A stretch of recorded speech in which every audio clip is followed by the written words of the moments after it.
good people. Happy day to you. I'm going to start this reading off with 3 deep breaths. Feel free to join me. Get comfortable wherever you are, sitting, laying down, as long as you're not driving. Get comfortable as you deep inhale and exhale, which I'll walk you through in a minute.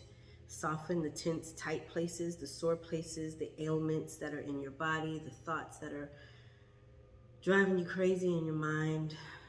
You don't have to clear the thoughts completely. Just send your breath to them, acknowledge them, and let them sail on, float on, float on. Alrighty, get comfortable. Nice deep inhale. As you inhale, you're filling up your belly with warm oxygen, warm new energy, a reset, with love, with support, with grace, with kindness to yourself. And exhaling, releasing that air back into the earth, back into the atmosphere. For your second inhale, feel your breath coming in from the earth, from the center of the earth, from your feet to your legs, to your knees, to your thighs, to your sit bones, to your stomach, all the way up to your upper body. Feel that energy coming up from the center of the earth. Exhale and send it back.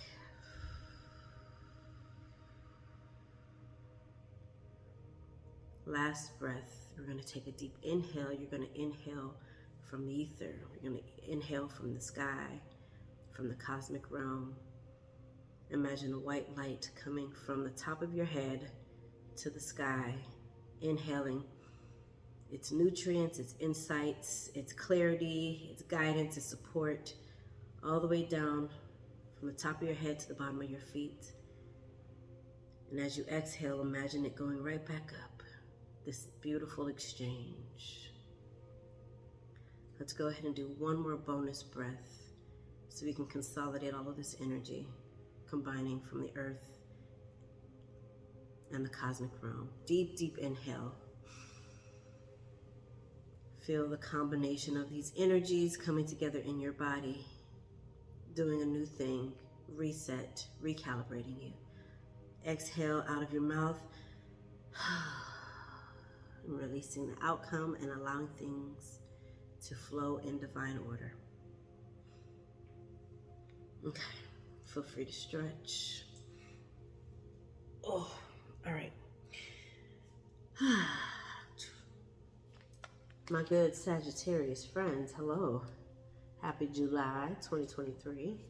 This reading is for Sagittarius, Sun, Moon, and or rising. So if this card pull doesn't resonate, that's perfectly fine. You don't have to force it. Go check your other placements. I'm pulling a card for each week of July for you, okay? If you would like a one-on-one reading with me, email me, mellow.neptunewaters@gmail.com. Check out my YouTube under the same name, my Facebook under the same name, Instagram, Mellow Neptune Waters.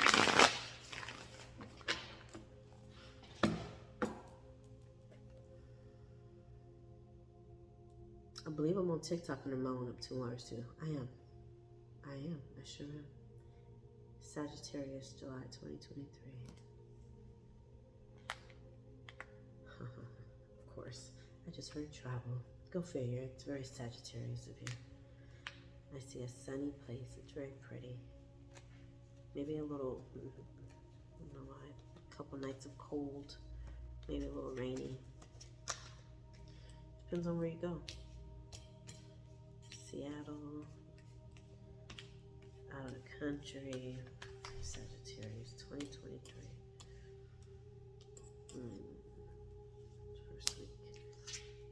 First week, rebirth.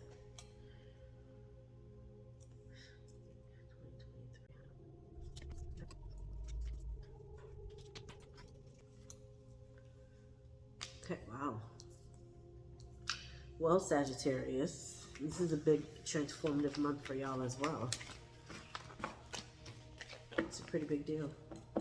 Your first week, you have death and rebirth.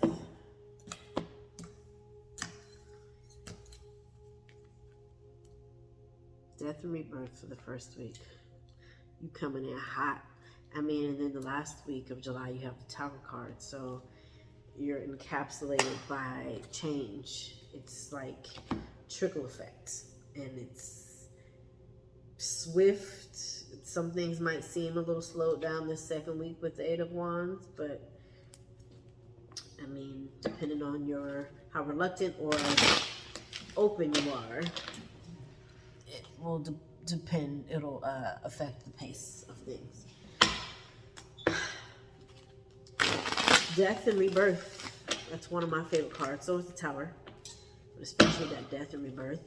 It's so funny because those are two of the cards, that and the Devil card, that people tend to resist. I'm like, baby, please give me a Death Rebirth card, because especially when I feel stagnant and I feel like, or hopeless, or just, which is rare. It's rare I feel hopeless. Even when I'm in the pits, I'm still tuned into all the possibilities. But sometimes I need like some uprooting or some shift or change to let me know I'm not stagnant, to let me know that there is movement and productivity. So baby, I love me the Death card and this good Tower card. So congratulations, Sagittarius. You are in momentum towards change and shifts. July 2023, the first week for Sagittarius, Sun and Rising. Soul journey. Ooh. You might be, so an element of yourself is dying off. An element of you is transforming, is transitioning. This might happen while you're traveling, but there's a part of you in your soul, and I also feel it in the chest. There's a part of your heart, there's a part of you that is being unleashed. And the vulnerability might scare you. It's okay. Let it happen. That might be the unfolding, the transformation. Things might crumble, things might congeal and come together. Allow all of the transformation that wants to take place, because my God, the way that you're going to come out, not just the end of July, I'm thinking going into August, especially if you're ending the July with the Tower card. You're talking about shiny new. Boy, oh boy, Sagittarius, yeah. And this is up to you. Again, we have free will, but I would suggest going with it, because transformation is going to happen. It's just a matter of your perception and your allowance. Second week, Eight of Wands. Let's see, Sagittarius, second week.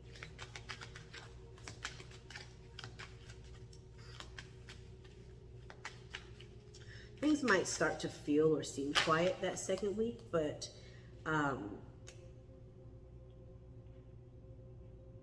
it's like there's external activity, but internally it might seem kind of like halted. Eight of Wands paired with repeating the past. So it's like retrograde. I swear to God, everybody's in retrograde. Each card pull I've done so far, everybody's in retrograde. So whether Mercury is literally retrograding or not, or there's another impactful planet in July that's retrograding, there probably is. I gotta look at Saturn, but there's some structural things that are changing for you. And what I'll say to you is similar to what I've said to the others.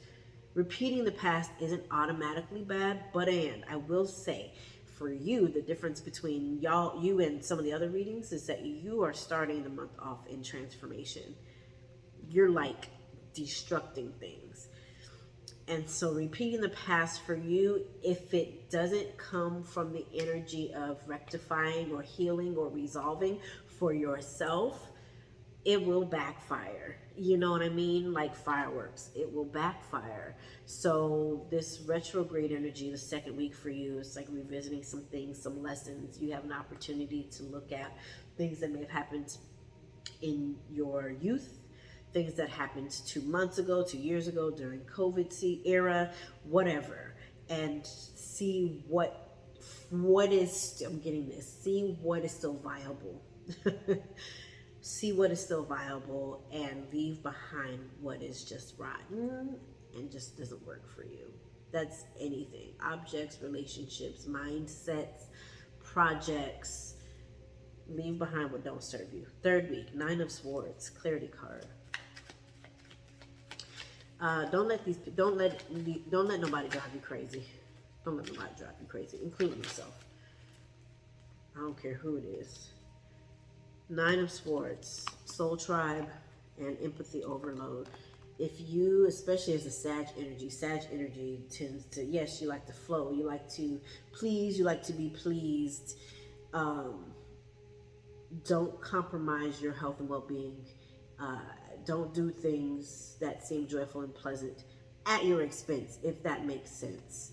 It might seem temporarily satisfying, but it might hurt in the long run, or it might be coming from a place of hurt. It might be coming from a place of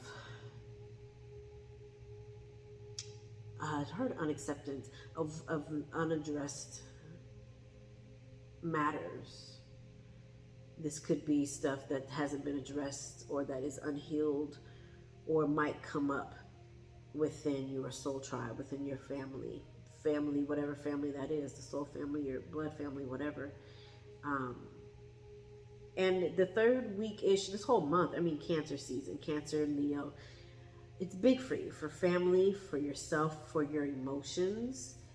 Yeah, that first part where I said open up, you're going to feel raw, vulnerable, exposed, open. Look at it. It's raw. Discernibly protect, yes, but not from a place of overprotecting, that you block out the love and all the nutrients that want to come in. Don't block that out. So that third week, yeah, it'll be important for you to have balance, because there might be some sort of tumultuous things that happen in relationships and communication, dreams, thoughts, things that kind of crumble or feel like they're crumbling. It might be the beginning of that shift. The fourth week, it might be the precursor. Some of them relationships might be, I heard bye, bye, bye, bye, bye. Some of them relationships, some of those things that don't nurture you anymore, they might be falling by the wayside, and that's not a bad thing. Okay, and you might have your soul tribe there to support you. There might be parts of your soul tribe that have already fulfilled their task, or have already fulfilled the purpose that you guys came here to this physical time, space, reality to join forces on. It might be a temporary disconnect. It might be permanent. You know what I mean? But gosh, just, give yourself some grace. This empathy overload. Give yourself some grace, and give others grace too, not in a sense that they'll drive you crazy, or be to your detriment. It should be to your benefit as well. But yeah, be gracious. It'll drive you crazy if you're not. And yes, pay attention to your soul tribe and who's in it, and what messages that they have for you. You can seek them for wise counsel if they feel like wise counsel, which I imagine they are if they're your soul tribe. Okay, that third week, you'll need all the support you can get. Fourth week, the Tower card. This big change, big change. It could be a windfall of finances. It could be your world feeling like it's shaken up. Fourth week for Sagittarius. Big changes that you thought would never happen or had already happened, and you're just kind of like, wait a minute, I wasn't prepared for this. Positive energy. You got a positive energy card. So it looks like it's a good change. It looks like it's a good change. Could be challenging, but not all challenge. I mean, I'm working on myself not judging things as good, bad, right, or wrong, and just as they are. But you have positive energy here with this Tower card, so this might be, it's funny. Before I pulled these cards, I tasted and seen popcorn. So this fourth week might be you just like with your tea, your popcorn, your martini, whatever, and you're just watching the ish crumble. And it's like, oh, okay, it was inevitable. It was only a matter of time. So you might be the bystander. You know what I mean? You might be the observer in this fourth week. Whatever you're witnessing, let it go, let it go. Don't get caught in the what do they call it? Not rumble, the rubble. The ashes. Like let it burn down. Let it happen. The overall message for you this month from your angels, Sagittarius, Sun, Moon, Rising, July 2023. Oh, that was aggressive. Sacred plan. I kind of feel like I don't really have time. Well, if you're interested, I want to be able to post this on Instagram, and I think I only get 15 minutes. So if you are interested in me reading this or sending you the text from this card, I will, because I feel like there's a really good message. So please DM me, and I will be more than happy to send it to you. I love you. Sacred plan. I love you for this July 2023, Sagittarius. It's very divinely ordained. That's what I take the sacred plan to be, especially with all of these heavy hitters. It's gonna be good. So enjoy the ride. Y'all like adventure. So just hold on and let it ride, let it happen. Take care. Reach out to me if you would like a one-on-one reading. Mellow@gmail.com. Stay dope, y'all. Bye.